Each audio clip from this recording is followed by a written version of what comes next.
My name is Chuck Finnick. I own and operate Big Redhead Comics, located here at 9705 West Hillsborough Avenue in gorgeous Tampa, Florida. I wanted to get something out there that was a little bit different than what you see every day. There's tons of places out there that sell new books on the daily, or they sell the recent back issues and stuff. I wanted a place where you can go in and actually be amazed at the stuff that's on the walls. A place where you can go out there and like relive your childhood, or even see stuff you've never seen before. Not a museum, I mean stuff you can still handle. And I still have items that kids can purchase as well. That's the main reason I opened Big Redhead Comics. I think anybody would like Big Redhead Comics. It really depends on what they're into. If you're a new person in the market, there's great stuff here that you can get that's affordable at $1. You can get reading into it. See if it's something you like, whether it be the character or a superhero or even a toy line you might possibly be interested in carrying. We have a cheap price for them as well.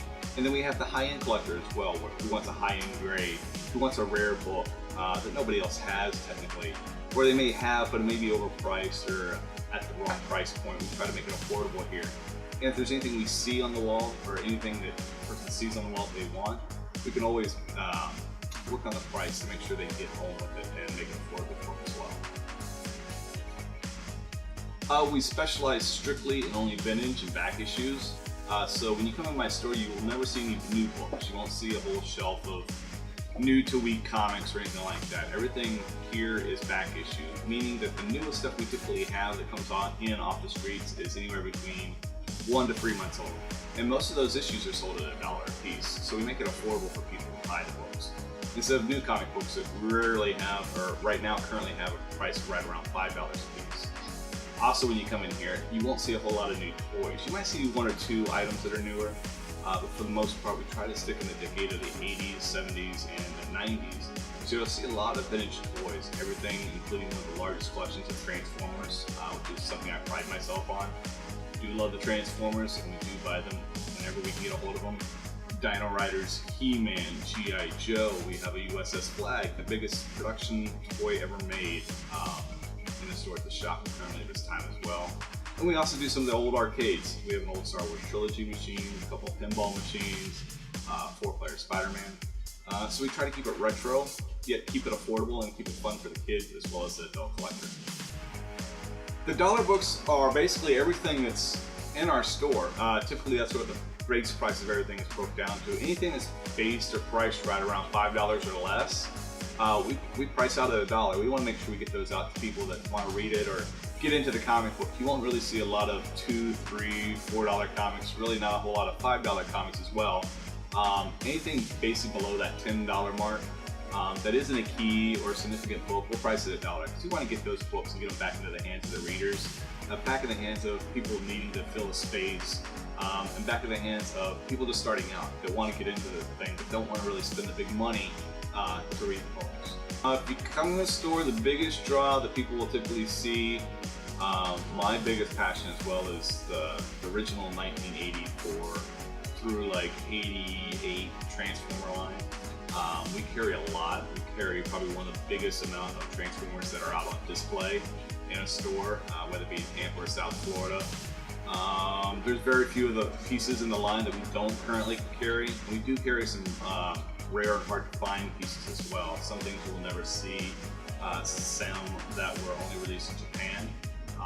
But it's a great place to come and check out Transformers, see them complete, see them in boxes, look at a shelf that basically looks like something's taken out of a Target from the 1984 era. It's really cool to come in here and basically relive your childhood with these old toys. The comics on the cases that are behind me are graded comic books, meaning they're books that have been submitted to a third-party individual who has no connection to the comic books at all, but basically assesses a grade to the books and basically seals them in plastic casing. The company we use is CDC for the most part. They're the top-rated grading company in the US right now.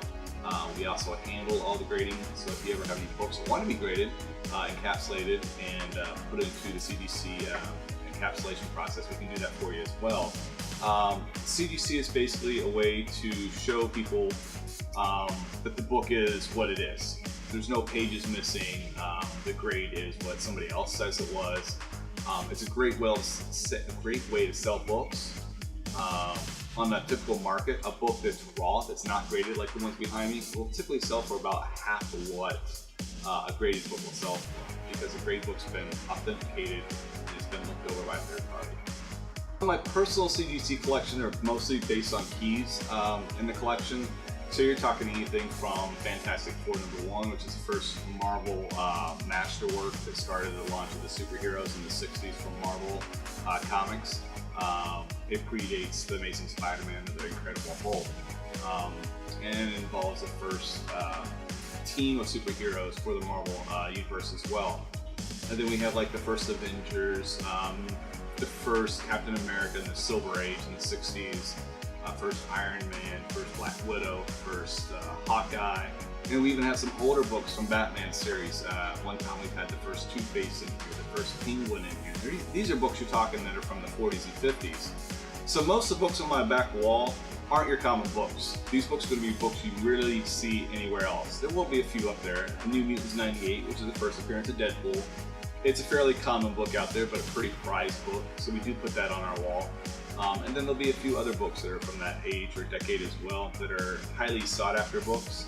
So we try to keep either highly sought after or very high graded books, or even key issues, first appearances on our back wall.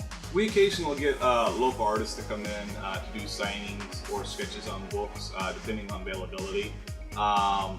And sometimes we do a lot of conventions as well, and we'll go out and get artist signatures and sketches for our clientele as well.